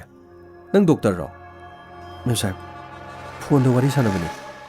ꯃꯥ ꯃꯁꯥ ꯅꯨꯡꯉꯥꯏꯇꯕꯒꯤ ꯃꯑꯣꯡꯗꯨꯗ ꯃꯥꯅꯁꯨ ꯁꯨꯇꯤ ꯅꯨꯃꯤꯠ ꯅꯤꯅꯤꯃꯨꯛ ꯈꯛꯇ ꯂꯧꯔꯣ ꯍꯥꯏꯕ꯫ ꯃꯦꯝ ꯁꯥꯍꯦꯕ, ꯑꯩ ꯁꯨꯞꯅꯇꯪꯒꯤ ꯑꯩ ꯅꯨꯃꯤꯠ ꯅꯤꯅꯤ ꯈꯛꯇꯪ, ꯑꯩ ꯃꯁꯤꯒꯤ ꯃꯇꯨꯡꯗ ꯑꯩ ꯁꯨꯇꯤꯗꯣ ꯑꯩ ꯊꯥ ꯑꯃ ꯍꯦꯟꯅ ꯑꯩ ꯅꯤꯖꯔꯣꯏꯒꯦ꯫ ꯊꯥ ꯑꯃꯒꯤ ꯋꯥ ꯅꯠꯇꯦꯅꯦ, ꯁꯨꯇꯤ ꯄꯤꯕ ꯁꯨꯡꯌꯥ ꯌꯥꯗꯦ ꯀꯣ꯫ ꯁꯨꯇꯤꯗꯤ ꯄꯤꯕ ꯁꯨꯡꯌꯥ ꯌꯥꯗꯦꯕ꯫ ꯆꯠꯄ ꯌꯥꯔꯣꯏ, ꯆꯠꯂꯣ꯫ ꯍꯌꯦꯡ ꯑꯌꯨꯛꯇꯅꯦ ꯊꯕꯛ ꯂꯩ, ꯆꯠꯂꯣ꯫ ꯃꯁꯤꯒꯤ ꯃꯇꯨꯡꯗ ꯃꯍꯥꯛ ꯌꯥꯝ ꯅꯤꯡꯉꯝꯗꯅ ꯂꯥꯛꯈꯤ꯫ ꯑꯁꯨꯝꯅ ꯃꯊꯪꯒꯤ ꯑꯌꯨꯛꯇ ꯏꯃꯨꯡ ꯑꯗꯨꯒꯤ ꯊꯕꯛ ꯀꯨꯞꯅꯣꯝ ꯄꯨꯝꯅꯃꯛ ꯃꯍꯥꯛ ꯇꯧꯔꯝꯃꯤ꯫ ꯀꯩꯊꯦꯜꯗ ꯆꯠꯇꯨꯅ ꯃꯅꯥ ꯃꯁꯤꯡ ꯂꯩꯕ, ꯏꯟꯁꯥꯡ ꯂꯩꯕ, ꯃꯆꯥꯅꯨꯄꯤ ꯊꯤꯟꯕ, ꯏꯃꯨꯡ ꯑꯗꯨꯗ ꯂꯩꯔꯤꯕ ꯄ꯭ꯔꯇꯤꯚꯥꯅ ꯇꯧ ꯍꯥꯏꯕ ꯊꯕꯛ ꯄꯨꯝꯅꯃꯛ ꯃꯍꯥꯛ ꯇꯧꯔꯝꯃꯤ꯫ ꯊꯕꯛꯁꯤꯡ ꯑꯁꯤ ꯅꯣꯡꯉꯥꯟꯕꯗꯒꯤꯅ ꯅꯨꯃꯤꯗꯥꯡ ꯋꯥꯏꯔꯝ ꯐꯥꯎꯕꯗ ꯃꯍꯥꯛꯅ ꯏꯃꯨꯡ ꯑꯗꯨꯗ ꯃꯍꯥꯛꯅ ꯁꯨꯕ ꯌꯥꯕ ꯊꯕꯛ ꯁꯨꯔꯝꯃꯤ꯫ ꯑꯗꯨꯕꯨ ꯃꯍꯥꯛ ꯄꯨꯂꯤꯁ ꯄꯥꯔꯁꯣꯅꯦꯜ ꯑꯃꯅꯤ, ꯁꯨꯞꯅꯇꯪꯒꯤ ꯒꯥꯔꯤꯒꯤ ꯗ꯭ꯔꯥꯏꯚꯔ ꯑꯃꯗꯤ ꯕꯣꯗꯤꯒꯥꯔꯗ꯫ ꯑꯗꯨꯕꯨ ꯏꯃꯨꯡ ꯑꯗꯨꯗ ꯑꯖय ꯁꯤꯡꯒꯤ ꯃꯊꯛꯇ ꯆꯠꯊꯔꯤꯕ ꯃꯌꯥꯝ ꯑꯗꯨꯗꯤ ꯃꯤ ꯑꯃꯅ ꯄꯨꯕ ꯊꯥꯡꯕ ꯉꯝꯕ ꯊꯕꯛ ꯑꯃ ꯅꯠꯇꯦ꯫ ꯏꯃꯨꯡ ꯑꯗꯨꯒꯤ ꯀꯨꯞꯅꯣꯝ ꯁꯨꯅꯅꯕꯒꯤꯗꯃꯛ ꯑꯖय ꯁꯤꯡ ꯂꯩꯈꯤꯕ ꯅꯠꯇꯦ꯫ ꯑꯃꯔꯣꯝꯗ ꯃꯍꯥꯛꯀꯤ ꯅꯨꯄꯤꯅ ꯃꯁꯥ ꯅꯨꯡꯉꯥꯏꯇꯕꯒꯤ ꯅꯨꯃꯤꯠ ꯅꯤꯅꯤ ꯈꯛꯇꯪ ꯁꯨꯇꯤ ꯅꯤꯌꯨ ꯍꯥꯏꯔꯛꯄ ꯃꯇꯝꯗ ꯊꯋꯥ ꯁꯥꯗꯅ ꯇꯥꯔꯛꯄ ꯃꯍꯥꯛ ꯃꯁꯥꯗ ꯑꯗꯨꯛꯀꯤ ꯃꯇꯤꯛ ꯅꯨꯡꯉꯥꯏꯈꯤꯗꯦ꯫ ꯃꯁꯤꯒꯤ ꯃꯇꯨꯡꯗ ꯊꯕꯛ ꯀꯨꯞꯅꯣꯝꯁꯤꯡ ꯄꯨꯡꯂꯣꯏ ꯂꯣꯏꯔꯕ ꯃꯇꯨꯡꯗ ꯅꯨꯃꯤꯗꯥꯡ ꯋꯥꯏꯔꯝ ꯃꯍꯥꯛꯀꯤ ꯅꯨꯄꯤꯅ ꯐꯣꯟ ꯇꯧꯔꯛꯈꯤ꯫ ꯑꯖय, ꯑꯩ ꯉꯔꯥꯡ ꯀꯣꯛ ꯉꯥꯎꯗꯅ ꯇꯧꯕꯗꯣ ꯑꯩꯈꯣꯏ ꯏꯟꯗꯣꯝꯆꯥ ꯁꯨꯃꯟ ꯍꯣꯏ ꯂꯥꯛꯑꯝꯃꯤ꯫ ꯑꯗꯣ ꯑꯩꯒꯤ ꯃꯑꯣꯡ ꯃꯇꯧꯗꯣ ꯃꯈꯣꯏꯅ ꯍꯥꯏꯕꯗꯗꯤ ꯏꯕꯥꯅꯤꯅ ꯃꯇꯝ ꯀꯨꯏꯅꯗꯒꯤ ꯃꯪꯖꯔꯛꯄꯗꯣ ꯑꯗꯨ ꯁꯣꯏꯗꯅ ꯑꯣꯏꯒꯗꯕ ꯃꯥꯜꯂꯦ꯫ ꯀꯔꯤ? ꯁꯨꯁꯃꯥ, ꯑꯗꯨꯗꯤ ꯌꯥꯝ ꯅꯨꯡꯉꯥꯏꯕ ꯄꯥꯎꯅꯤ꯫ ꯑꯗꯨꯗꯤ ꯌꯥꯝꯅ ꯐꯔꯦ꯫ ꯑꯩ ꯁꯨꯇꯤꯗꯨ ꯂꯧꯕꯗꯨ ꯑꯩ ꯃꯣꯏꯗ ꯌꯥꯝ ꯀꯟꯅ ꯍꯥꯏꯕꯅꯤ꯫ ꯑꯗꯨꯕꯨ ꯊꯕꯛꯁꯦ ꯑꯩ ꯃꯐꯝꯁꯤꯗ ꯂꯥꯛꯇ ꯉꯥꯏꯕꯅꯤꯅ ꯁꯨꯇꯤ ꯄꯤꯌꯨ ꯍꯥꯏꯕꯗꯨ ꯌꯥꯗ꯭ꯔꯦ꯫ ꯑꯗꯣ ꯅꯪ ꯅꯁꯥꯗꯣ ꯈꯔ ꯆꯦꯛꯁꯤꯟꯅ ꯂꯩꯔꯣ, ꯑꯗꯨꯒ ꯏꯟꯗꯣꯝꯆꯥ ꯍꯣꯏ ꯀꯔꯤ ꯍꯣꯏ ꯈꯔ ꯇꯥꯟꯅꯔꯣ꯫ ꯑꯩ ꯂꯥꯛꯀꯥꯟꯗ ꯐꯖꯅ ꯗꯣꯛꯇꯔꯗ ꯌꯦꯡꯉꯁꯦ, ꯑꯗꯨꯒ ꯏꯕꯥꯅꯤꯅ ꯅꯤꯡꯖꯔꯤꯕꯗꯣ ꯃꯗꯨ ꯊꯨꯡꯅꯅꯕꯒꯤꯗꯃꯛ ꯏꯕꯥꯅꯤ ꯍꯣꯠꯅꯔꯁꯤ꯫ ꯑꯁꯨꯝꯅ ꯃꯍꯥꯛꯀꯤ ꯅꯨꯄꯤꯅ ꯅꯨꯃꯤꯠ ꯑꯗꯨꯗ ꯃꯍꯥꯛꯅ ꯃꯁꯥ ꯉꯝꯗꯕꯗꯨ ꯃꯤꯔꯣꯜꯂꯛꯄꯒꯤꯅꯤ ꯍꯥꯏꯕ ꯋꯥꯐꯝ ꯅꯨꯡꯉꯥꯏꯕ ꯄꯥꯎ ꯑꯃ ꯇꯝꯈꯤ꯫ ꯑꯁꯨꯝꯅ ꯅꯨꯃꯤꯠ ꯈꯔꯅꯤ ꯍꯧꯈꯤꯔꯝꯃꯤ꯫ ꯑꯗꯨꯕꯨ ꯅꯣꯡꯃ ꯅꯨꯃꯤꯠ ꯑꯃꯇ ꯑꯖꯌꯅ ꯌꯨꯝ ꯑꯗꯨꯗ ꯏꯪ ꯇꯞꯅ ꯂꯩꯕ ꯍꯥꯏꯕꯗꯨꯗꯤ ꯐꯪꯈꯤꯗꯦ꯫ ꯍꯦꯛ ꯅꯣꯡꯉꯥꯟꯕꯒ ꯃꯆꯥꯅꯨꯄꯤꯒꯤ ꯊꯤꯟꯗꯣꯛ ꯊꯤꯟꯖꯤꯟ, ꯃꯍꯥꯛꯀꯤ ꯅꯨꯄꯤꯒꯤ ꯆꯀ꯭ꯔꯤ, ꯂꯣꯏꯅꯅ ꯑꯖय ꯃꯤꯁ꯭ꯔꯥꯕꯨ ꯂꯧꯊꯣꯛ ꯂꯧꯁꯤꯟ, ꯃꯁꯤ ꯈꯛꯇ ꯅꯠꯇꯅ ꯌꯨꯝ ꯑꯗꯨꯗ ꯊꯕꯛ ꯏꯪꯈꯥꯡ ꯀꯨꯞꯅꯣꯝ, ꯏꯁꯤꯡ ꯆꯥꯏꯕ, ꯂꯩꯈꯣꯡ ꯁꯣꯝꯕ, ꯏꯃꯨꯡ ꯑꯗꯨꯗ ꯂꯩꯕ ꯄꯣꯠ ꯆꯩ ꯁꯦꯝꯖꯤꯟ ꯁꯥꯖꯤꯟꯕ ꯃꯤꯀꯨꯞ ꯑꯃꯠꯇ ꯃꯍꯥꯛ ꯁꯪꯂꯝꯗꯦ꯫ ꯃꯁꯤꯒꯤ ꯃꯇꯨꯡꯗ ꯅꯣꯡꯃ ꯅꯨꯃꯤꯗꯥꯡ ꯑꯃ ꯃꯍꯥꯛꯀꯤ ꯅꯨꯄꯤꯅ ꯐꯣꯟ ꯇꯧꯔꯛꯈꯤ꯫ ꯑꯖय, ꯌꯥꯔꯒꯗꯤ ꯅꯪ ꯁꯨꯇꯤ ꯂꯧꯔꯒ ꯑꯃꯨꯛꯇ ꯂꯥꯛꯄꯤꯌꯨꯕ꯫ ꯑꯩ ꯏꯁꯥꯁꯤ ꯀꯩꯅꯣꯝꯃ ꯇꯧꯔꯤ꯫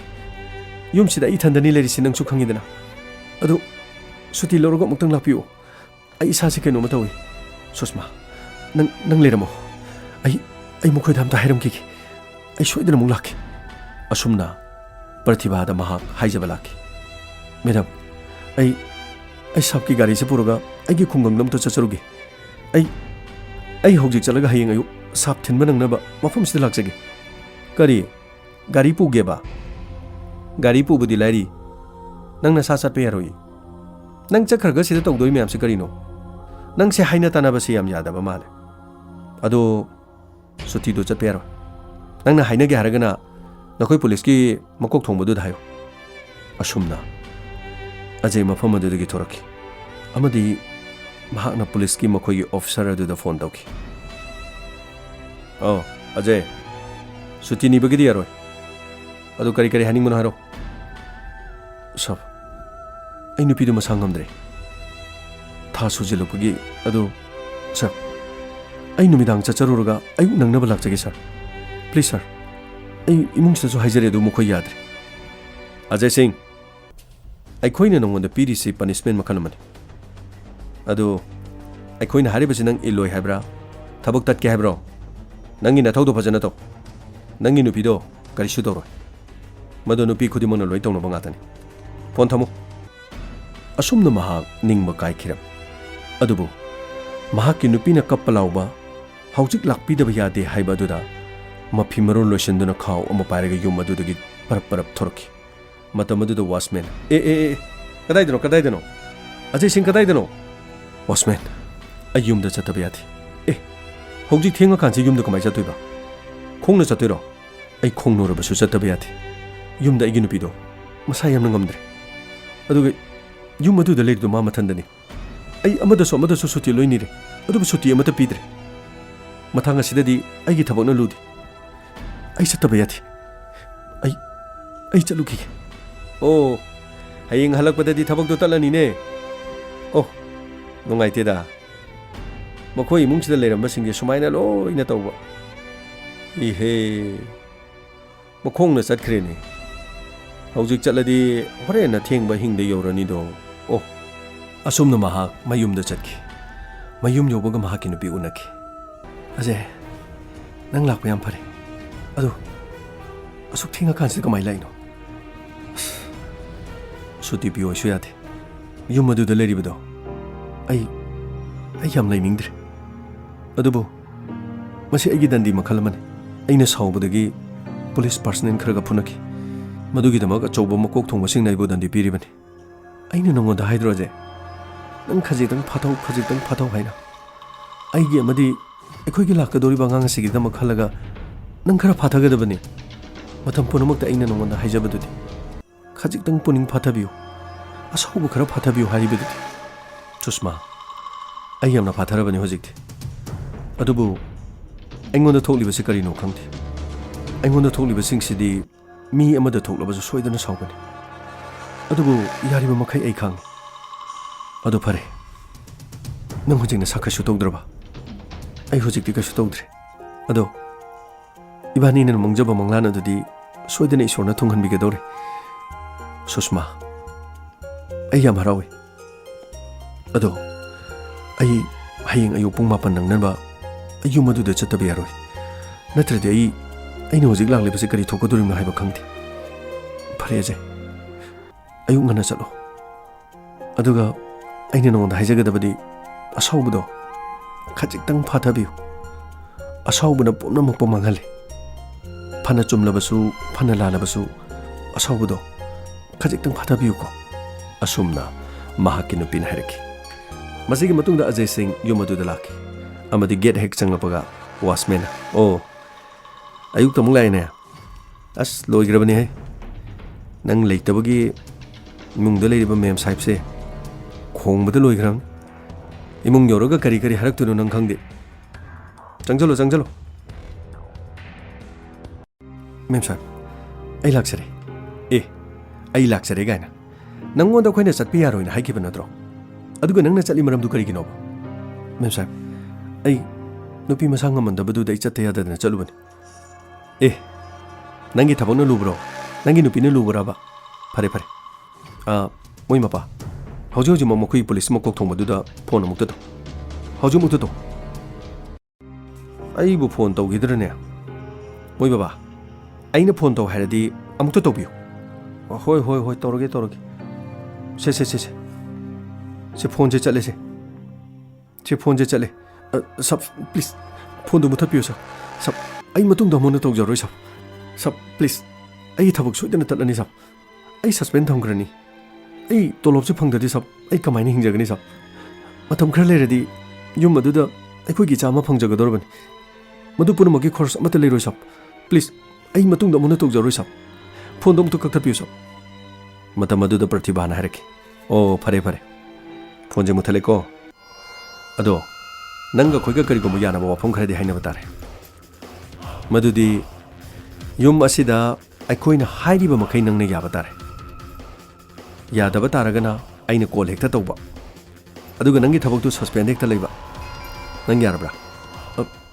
ꯌꯥꯖꯔꯦ ꯃꯦꯝ ꯑꯩ ꯌꯥꯖꯔꯦ ꯑꯩꯉꯣꯟꯗ ꯂꯣꯏꯅ ꯍꯥꯏꯕꯤꯌꯨ ꯑꯩ ꯌꯨꯝꯁꯤꯒꯤ ꯊꯕꯛ ꯑꯩꯅ ꯇꯧꯔꯤꯕꯁꯤꯡ ꯑꯁꯤꯒꯤ ꯃꯊꯛꯇ ꯑꯩ ꯍꯦꯟꯅ ꯇꯧꯖꯒꯦ ꯑꯣ ꯐꯔꯦ ꯅꯪ ꯑꯗꯨꯃꯗꯤ ꯀꯥꯎꯗ꯭ꯔꯦꯀꯣ ꯑꯗꯣ ꯁꯤꯒꯤ ꯃꯔꯛꯁꯤꯗ ꯅꯪꯅ ꯅꯃꯨꯛꯅꯤꯡ ꯑꯣꯜꯂꯛꯑꯕ ꯑꯩꯈꯣꯏꯅ ꯍꯥꯏꯕ ꯅꯪ ꯌꯥꯗ꯭ꯔꯕ ꯑꯗꯨ ꯑꯣꯏꯔꯕꯗꯤ ꯑꯩꯈꯣꯏꯅ ꯑꯃꯨꯛ ꯍꯟꯅ ꯀꯣꯜ ꯇꯧꯒꯅꯤ ꯃꯁꯤꯒꯤ ꯃꯇꯨꯡꯗ ꯄ꯭ꯔꯇꯤꯚꯥꯅ ꯑꯖꯌ ꯁꯤꯡ ꯀꯧꯁꯤꯟꯈꯤ ꯂꯥꯛꯑꯣ ꯁꯣꯝ ꯆꯪꯉꯣ ꯁꯤ ꯎꯕ꯭ꯔꯥ ꯁꯤ ꯑꯩꯈꯣꯏꯅ ꯁꯤꯖꯤꯟꯅꯕ ꯇꯣꯏꯂꯦꯠꯇꯨꯅꯤ ꯁꯤ ꯇꯣꯏꯂꯦꯠꯁꯤꯒꯤ ꯁꯤ ꯃꯅꯨꯡ ꯃꯣꯠꯂꯤꯁꯤ ꯎꯕ꯭ꯔꯥ ꯁꯦ ꯑꯗꯩ ꯍꯤꯗꯥꯛꯇꯣ ꯑꯗꯨ ꯄꯥꯏꯌꯨꯅꯦ ꯑꯣꯜ ꯗ ꯕꯦꯁ ꯊꯥꯔꯤꯗꯣ ꯑꯗꯨ ꯄꯥꯏꯌꯨ ꯑꯗꯨ ꯀꯣꯃꯨꯠꯇꯨꯒꯤ ꯑꯀꯣꯏꯕꯗꯨ ꯂꯣꯏ ꯀꯥꯞꯁꯜꯂꯨ ꯊꯨꯡꯗꯦꯅꯦ ꯀꯥꯞꯄꯤꯗꯣ ꯊꯨꯡꯗꯦꯅꯦ ꯂꯣꯏꯅ ꯊꯨꯡꯖꯜꯂꯨ ꯑꯗꯨ ꯊꯨꯡ ꯑꯗꯨꯒꯅꯦ ꯁꯦꯡꯅ ꯑꯗꯨ ꯆꯥꯝꯊꯣꯛꯀꯗꯕ ꯑꯗꯨ ꯁꯤ ꯈꯛꯇ ꯅꯠꯇꯦ ꯁꯤꯒꯤ ꯇꯨꯗꯣ ꯑꯗꯒꯤ ꯃꯄꯥꯟ ꯃꯣꯠꯂꯤꯕ ꯑꯗꯒꯤ ꯁꯣꯟ ꯃꯅꯤꯡ ꯁꯤ ꯁꯦꯡꯒꯗꯕ ꯑꯗꯣ ꯁꯤ ꯉꯁꯤ ꯈꯛꯇꯒꯤ ꯅꯠꯇꯦ ꯅꯨꯡꯇꯤꯒꯤ ꯁꯦꯡꯒꯗꯕ ꯀꯣ ꯁꯤꯗ ꯅꯪꯅ ꯁꯦꯡꯉꯨ ꯌꯥꯗ꯭ꯔꯕ ꯑꯩꯈꯣꯏꯅ ꯀꯣꯜ ꯇꯧꯒꯅꯤ ꯑꯗꯨꯒ ꯅꯪ ꯊꯕꯛ ꯑꯗꯨꯝ ꯇꯠꯄ ꯌꯥꯅꯔꯦꯀꯣ ꯐꯅꯤ ꯃꯦꯝ ꯑꯁꯨꯝꯅ ꯏꯃꯨꯡ ꯑꯗꯨꯗ ꯃꯍꯥꯛ ꯍꯦꯟꯅ ꯑꯣꯠꯄ ꯍꯦꯟꯖꯤꯜꯂꯛꯈꯤꯔꯕ ꯑꯗꯨꯁꯨ ꯄꯨꯂꯤꯁ ꯗꯤꯄꯥꯔꯠꯃꯦꯟꯗ ꯊꯕꯛ ꯇꯧꯔꯤꯕ ꯈ꯭ꯋꯥꯏꯗꯒꯤ ꯃꯊꯧꯅꯥ ꯐꯕ ꯃꯅꯥ ꯍꯟꯖꯤꯟ ꯀꯌꯥꯔꯛ ꯐꯪꯈ꯭ꯔꯕ ꯑꯗꯨꯒꯨꯝꯂꯕ ꯃꯤꯑꯣꯏ ꯑꯃ ꯑꯁꯨꯝꯅ ꯏꯃꯨꯡ ꯑꯗꯨꯗ ꯆꯠꯊꯔꯤꯕꯁꯤꯡ ꯑꯗꯨ ꯃꯍꯥꯛ ꯈꯥꯡꯗꯨꯅ ꯂꯩꯈꯤ ꯀꯩꯊꯦꯜꯗ ꯄꯣꯠ ꯂꯩꯕ ꯊꯥꯈꯤ ꯏꯃꯨꯡ ꯃꯅꯨꯡꯗ ꯑꯇꯥ ꯃꯣꯏꯗꯥ ꯇꯣꯠꯄ ꯃꯁꯤ ꯈꯛꯇ ꯅꯠꯇꯅ ꯃꯍꯥꯛꯅ ꯇꯧꯗꯕ ꯊꯕꯛ ꯑꯃꯠꯇ ꯏꯃꯨꯡ ꯑꯗꯨꯗ ꯂꯩꯁꯤꯜꯂꯛꯇꯦ ꯅꯣꯡꯃ ꯏꯃꯨꯡ ꯑꯗꯨꯒꯤ ꯃꯆꯥꯅꯨꯄꯤ ꯃꯣꯅꯥ ꯃꯃꯥ ꯑꯩꯒꯤ ꯐ꯭ꯔꯦꯟ ꯈꯔ ꯂꯥꯛꯀꯅꯤ ꯑꯗꯨ ꯆꯥꯅ ꯊꯛꯅꯕ ꯀꯩꯅꯣ ꯈꯔ ꯁꯦꯝꯃꯣ ꯑꯩꯈꯣꯏ ꯄꯥꯔꯇꯤ ꯃꯆꯥ ꯑꯃꯈꯛꯇ ꯇꯧꯖꯒꯦꯕ ꯃꯃꯥ ꯑꯗꯨ ꯀꯅꯥꯅ ꯊꯣꯡꯒꯅꯤ ꯑꯩꯈꯣꯏꯁꯤꯗꯤ ꯂꯩꯔꯤꯁꯤꯗꯤ ꯑꯖय ꯁꯤ ꯂꯥꯎ ꯃꯦꯝ ꯁꯤ ꯇꯥꯔꯕ꯭ꯔꯥ ꯃꯣꯅꯥꯒꯤ ꯃꯃꯥꯟꯅꯕꯤ 2-3 ꯂꯥꯛꯀꯅꯤ ꯑꯗꯨ ꯀꯔꯤꯅꯣ ꯆꯥꯅ ꯊꯛꯅꯕꯗꯨ ꯅꯪ ꯈꯔ ꯁꯤꯜꯂꯣ ꯄꯣꯠ ꯆꯩ ꯂꯣꯏ ꯂꯩꯕꯅꯤ ꯂꯩꯇ꯭ꯔꯒꯁꯨ ꯉꯜꯂꯤꯉꯩꯗ ꯅꯪ ꯆꯠꯂꯒ ꯂꯩꯍꯧꯅꯕ ꯀꯔꯤꯅꯣ ꯑꯝꯇ ꯁꯦꯝꯃꯨ ꯑꯁꯤꯒꯤ ꯃꯇꯨꯡꯗ ꯃꯍꯥꯛ ꯆꯥꯅ ꯊꯛꯅꯕ ꯃꯍꯥꯛ ꯁꯤꯜꯂꯝꯃꯤ ꯑꯃꯔꯣꯝꯗ ꯃꯣꯅꯥꯒꯤ ꯃꯃꯥꯟꯅꯕꯤꯁꯤꯡ ꯂꯥꯛꯈꯤ ꯑꯁꯨꯝꯅ ꯃꯈꯣꯏ ꯏꯃꯨꯡ ꯑꯗꯨꯗ ꯐꯝꯗꯨꯅ ꯂꯩꯔꯤꯉꯩꯗ ꯃꯣꯅꯥꯅ ꯍꯥꯏꯈꯤ ꯃꯃꯥ ꯑꯁꯤꯒꯤ ꯅꯨꯄꯥꯁꯤꯅ ꯇꯧꯔꯤꯁꯨ ꯀꯔꯝ ꯀꯥꯟꯗ ꯂꯣꯏꯗꯣꯏꯅꯣ ꯊꯕꯛ ꯇꯧꯕꯗ ꯌꯥꯝ ꯇꯞꯄꯦ ꯑꯁꯤ ꯅꯨꯄꯥꯁꯦ ꯏꯃꯥꯟꯅꯕꯤꯁꯤꯡꯁꯤ ꯆꯥꯒꯦ ꯊꯛꯀꯦ ꯍꯥꯏꯔꯅꯤ ꯀꯔꯤ ꯄꯤꯖꯗꯣꯏꯅꯣ ꯌꯥꯅꯤ ꯑꯩ ꯆꯪꯉꯒ ꯍꯥꯏꯔꯨꯒꯦ ꯑꯖय ꯌꯦꯁ ꯃꯦꯝ ꯀꯔꯤꯅꯣ ꯅꯪ ꯇꯧꯔꯤꯗꯨꯕꯣ ꯁꯣꯝꯗ ꯃꯤꯗꯤ ꯂꯥꯛꯇꯅ ꯂꯩꯔꯦ ꯆꯥꯒꯦ ꯊꯛꯀꯦ ꯍꯥꯏꯔꯅꯤ ꯅꯪꯅ ꯍꯧꯖꯤꯛ ꯐꯥꯎꯕ ꯂꯣꯏꯗ꯭ꯔꯤꯁꯤ ꯀꯔꯤꯒꯤꯅꯣ ꯃꯦꯝ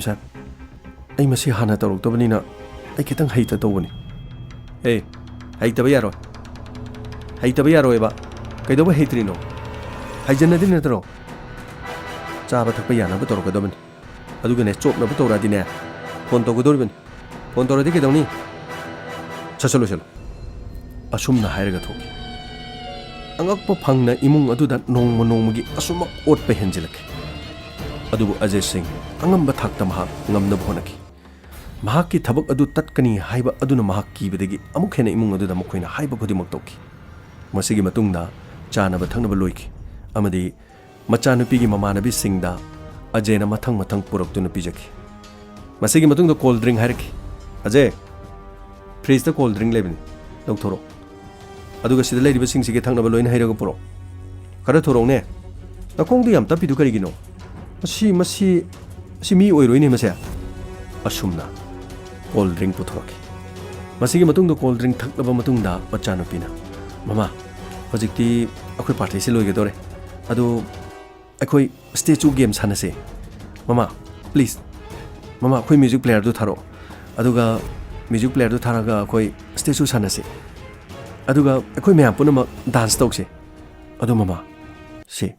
asi Ajay se wasu dance holo Ajay se lo yes ma'am sir angang gai si jogoi sadori nang su yor lo sorry ma'am sir ai jogoi haite kari jogoi haite gaina music beat se tharak padane adum ningla dong mayam na ni se nakhuto oyet toroga niulo haige wa heru to lo stage ni nang stage khangi ko ain horen stage haika dana murti dongno lekpadabani ain hek hairak tri bhaw nang murti oiraga adum lekadaba kariguma ain hairak tri ngede nang stage oiba to adi ain phone togani aduga nangi thabak to adum thadale nang khangi ko jogoi sao say let's start music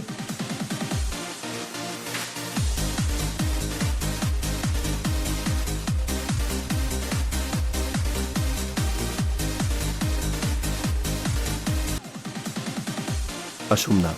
music tharami amadi imung adu da mamana bising jogoi sarami Ajay jogoi saba tasaina maki haijaramti adubu mamana bising adu makhut oida khara pai yeta khara pai mahak namduna jogoi sahalam masigi matungda pratibana statue hairaglam jogoi saramba punmama chap lepkiram matam adu da pratibana haiki mona amadi mamana bising loina lengba yare aduga murti oina adum lekigedaba aina hairaktriba phawba nang chap lepga legedabani yengo tori seungane mama ai bag tagi lipstick lokthorke mama isi action je kajal go loi action je tau asumna machanopi monana lipstick tection biram makhazai da su tection biram mamita kajal action biram amadi makhoi mamana bising adu onsin aduna sita noklam matam aduda Ajay Singh murti amagumna makhut mathakta thangkatuna chap leptuna leki makhoina tawribudu pumna makhangi adubu mahakna lenglurabadi mahakki thabak tatkani haibadu kibadagi lengdana lera asumna yamna kuina mahak thamna matamaduda mahakki furikauda mahakki nupigi call lak adubu makhoina statue hairibani na makhutna lawthokluga phone adu pairamdi mahakki nupi masangamdana lehoba loinana call torokpaduda kari tholangadagi mahak wajakhiram adubu mahak call adu pairamdi masigi matungda mamanabi sing satkiram machanupi su mamanabi sing thintokpa thongana thoki adubu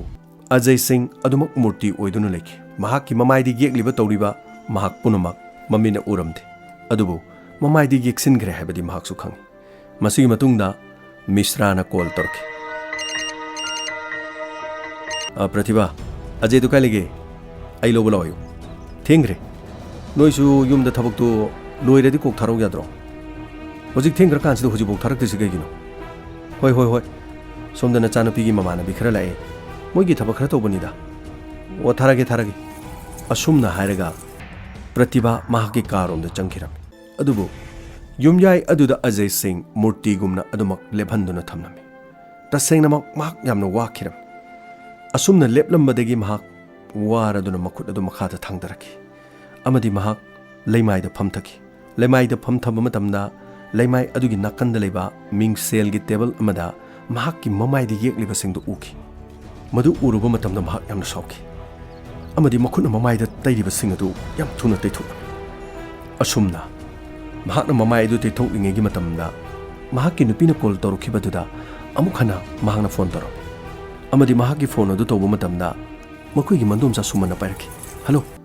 Ajay asai degi nongoda phone dobani adu nangdi phone do pairaktre susma do ma hauji gyan ta danale aduga yamna nungai taba paw mana nakoi gi angang do kaire kari inokcha angang do oh my god oh susma Sipunamak, haina matik sa bagi. Susma, nanggay ganing jarak mga ano kay batarap. Matam ko na dagi nanggay ganing jarak pa mga ano. Ay karisulit pa ini tabag sina puno kain batarap. Asumna, matamoy siyong nakapjarami. Matam maduda pratibha mahaki ka dagi thong hangdok to na thoraki. ꯅꯪꯗꯤ ꯑꯗꯨꯝ ꯐꯝ ꯂꯩꯔꯕꯣ? ꯉꯁꯥꯏꯅ just ꯁꯥꯕꯅ ꯅꯪ ꯀꯧꯈ꯭ꯔꯗꯥꯏꯅꯦ? ꯅꯪ ꯆꯠꯇ꯭ꯔꯤꯗꯨ ꯀꯔꯤꯒꯤꯅꯣ? ꯑꯁꯨꯝꯅ ꯍꯥꯏꯔꯛꯄ ꯃꯇꯝꯗ ꯃꯍꯥꯛꯀꯤ ꯃꯁꯥꯗ ꯌꯦꯞꯂꯤꯕ ꯅꯣꯡꯃꯩ ꯃꯆꯥꯗꯨ ꯂꯧꯊꯣꯔꯛꯈꯤ ꯑꯃꯗꯤ ꯈꯪꯍꯧꯗꯅ ꯄ꯭ꯔꯇꯤꯚꯥꯒꯤ ꯃꯔꯥꯏꯕꯛꯇ ꯅꯣꯡꯃꯩ ꯈꯨꯗꯛ ꯑꯗꯨꯗ ꯄ꯭ꯔꯇꯤꯚꯥ ꯂꯩꯃꯥꯏꯗ ꯇꯥꯈꯤ꯫ ꯃꯁꯤꯒꯤ ꯃꯇꯨꯡꯗ ꯃꯃꯥꯟꯅꯕꯤ ꯊꯤꯟꯗꯣꯛꯄ ꯆꯠꯈꯤꯕꯤ ꯃꯆꯥꯅꯨꯄꯤ ꯃꯣꯅꯥ ꯅꯣꯡꯃꯩ ꯃꯈꯣꯜ ꯑꯗꯨ ꯇꯥꯕꯗꯒꯤ ꯏꯃꯨꯡ ꯑꯗꯨꯗ ꯄꯔꯞ ꯄꯔꯞ ꯆꯪꯁꯤꯜꯂꯛꯈꯤ꯫ ꯑꯗꯨꯕꯨ ꯃꯣꯅꯥꯅ ꯂꯩꯃꯥꯏꯗ ꯇꯥꯔꯤꯕ ꯃꯃꯥ ꯑꯁꯤꯕꯗꯨ ꯎꯕ ꯃꯇꯝꯗ ꯆꯦꯟꯈꯤꯒꯦ ꯍꯥꯏꯅ ꯇꯧꯔꯝꯃꯤ꯫ ꯑꯗꯨꯕꯨ ꯑꯖꯦꯅ ꯃꯆꯥꯅꯨꯄꯤ ꯑꯗꯨꯁꯨ ꯃꯕꯨꯛꯇ ꯅꯣꯡꯃꯩꯅ ꯀꯥꯞꯂꯝꯃꯤ꯫ ꯃꯇꯝ ꯑꯗꯨꯗ ꯃꯍꯥꯛꯁꯨ ꯂꯩꯃꯥꯏꯗ ꯇꯥꯈꯤ꯫ ꯏꯃꯨꯡ ꯑꯗꯨꯗ ꯑꯣꯜꯂꯤꯕ ꯃꯑꯣꯡ ꯃꯇꯧ ꯑꯗꯨꯗꯒꯤ ꯈꯥꯡꯕ ꯉꯝꯂꯛꯇꯗꯅ ꯃꯍꯥꯛꯀꯤ ꯏꯃꯨꯡ ꯃꯅꯨꯡꯗ ꯊꯣꯛꯂꯤꯕ ꯊꯧꯗꯣꯛ ꯑꯗꯨꯒ ꯃꯍꯥꯛꯀꯤ ꯑꯁꯥꯎꯕ ꯐꯥꯊꯕ ꯉꯝꯗꯕꯗꯒꯤ ꯊꯧꯗꯣꯛ ꯑꯗꯨ ꯊꯣꯛꯈꯤꯔꯝꯃꯤ꯫ ꯃꯁꯤꯒꯤ ꯃꯇꯨꯡꯗ ꯋꯥꯆꯃꯦꯟ ꯆꯪꯁꯤꯜꯂꯛꯈꯤ꯫ ꯄꯨꯂꯤꯁꯇ ꯄꯥꯎ ꯄꯤꯈꯤ꯫ ꯃꯁꯤꯒꯤ ꯃꯇꯨꯡꯗꯒꯤ ꯑꯖय ꯂꯩꯃꯥꯏꯗ ꯐꯝꯊꯗꯨꯅ ꯑꯗꯨꯃꯛ ꯂꯩꯈꯤ ꯑꯃꯗꯤ ꯃꯊꯃꯣꯏ ꯁꯣꯛꯅ ꯀꯞꯆꯔꯝꯃꯤ꯫ ꯑꯩꯒꯤ ꯐꯥꯊꯕ ꯉꯝꯗ ꯃꯁꯤ ꯄꯨꯝꯅꯃꯛ ꯑꯩꯅ ꯃꯇꯤꯛ ꯆꯥꯗꯕꯒꯤ ꯅꯤꯌꯣꯝ ꯆꯨꯝꯅ ꯍꯤꯡꯖꯔꯤꯕ ꯑꯩꯒꯤ ꯄꯨꯟꯁꯤꯗ ꯐꯠꯇ꯭ꯔꯕꯁꯤꯡꯗꯣ ꯑꯩꯅ ꯅꯣꯡꯃꯩꯅ ꯀꯥꯞꯇꯨꯅ ꯍꯥꯠꯂꯦ꯫ ꯑꯐꯕꯗ ꯇꯧꯒꯅꯤ ꯍꯥꯏꯗꯨꯅ ꯄꯨꯂꯤꯁ ꯗꯤꯄꯥꯔꯠꯃꯦꯟꯇ ꯆꯪꯉꯛꯈꯤꯕ ꯑꯗꯨꯕꯨ ꯑꯩꯒꯤ ꯊꯃꯣꯏꯒꯤ ꯑꯄꯥꯝꯕ ꯑꯩꯒꯤ ꯃꯥꯌꯣꯛꯇ ꯉꯥꯛꯇ ꯄꯨꯕ ꯊꯥꯡꯕ ꯉꯝꯂꯣꯏꯗꯕ ꯑꯩꯉꯣꯟꯗ ꯇꯠꯇꯅ ꯄꯤꯔꯕ ꯆꯩꯔꯥꯁꯤꯡ ꯑꯁꯤꯒꯤ ꯂꯃꯟ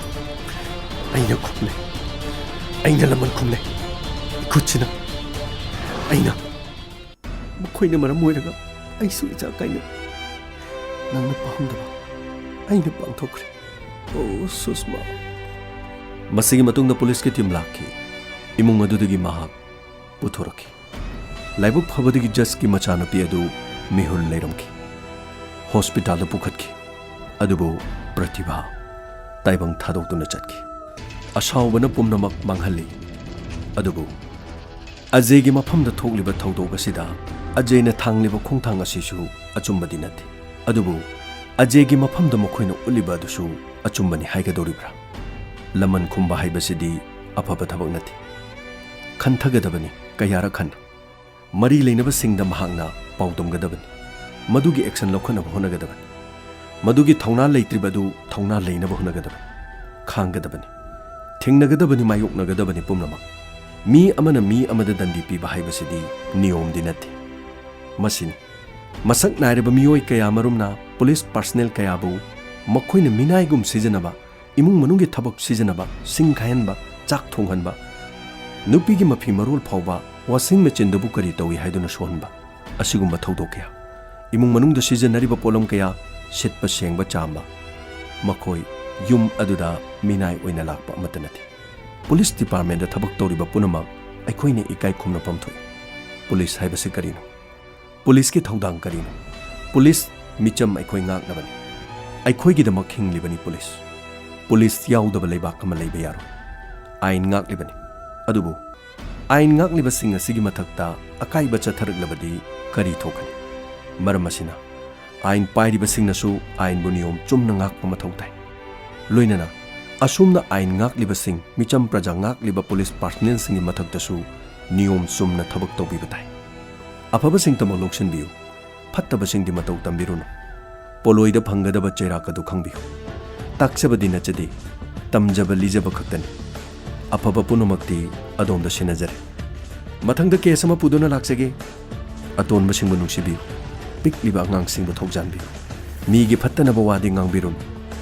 ꯐꯨꯔꯨꯞ ꯑꯁꯤꯒꯤꯗꯃꯛ, ꯏꯔꯝꯗꯝ ꯑꯁꯤꯒꯤꯗꯃꯛ ꯑꯐꯕ ꯊꯕꯛ ꯈꯔ ꯇꯧꯗꯨꯅ ꯃꯤꯡꯆꯠ ꯎꯔꯣꯡ ꯈꯤꯟꯅꯅꯕꯒꯤꯗꯃꯛ ꯍꯣꯠꯅꯕꯤꯔꯝꯃꯨ꯫ ꯁꯅꯥꯂꯩꯄꯥꯛ ꯏꯔꯝꯗꯝ ꯀꯪꯂꯩꯄꯥꯛꯅ ꯌꯥꯏꯐꯔꯦ꯫